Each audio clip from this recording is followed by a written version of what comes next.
V knjižnici Josipa Vošnjaka Slovenska Bistrica so pretekli ponedeljek gostili literarni večer Špelo Svenšek, avtorico knjige Pravljice za mravljice.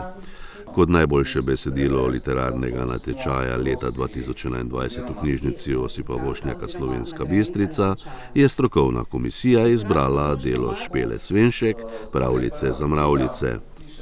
Esperantsko društvo Maribor se je odločilo, da bo tekst izdalo v obliki slikanice. Slikanico so izdali v 2 jezikih in 2 ločenih zvezkih, v slovenščini in esperantu. Za prevod je poskrbel Peter Grbec, ilustracije pa so delo Nine Stanič. V bistvu med korono sem pospravljala predale in sem našla nekaj let staro zapis. Potem pa sem prijavila to na prvi literarni natečaj knjižnice v Slovenski Bistrici. Tam sem tudi zmagala, tako da sem bila zelo vesela. Potem pa so esperantisti prepoznali kvaliteto in so jo tudi prevedli v esperantski jezik. O čem govori?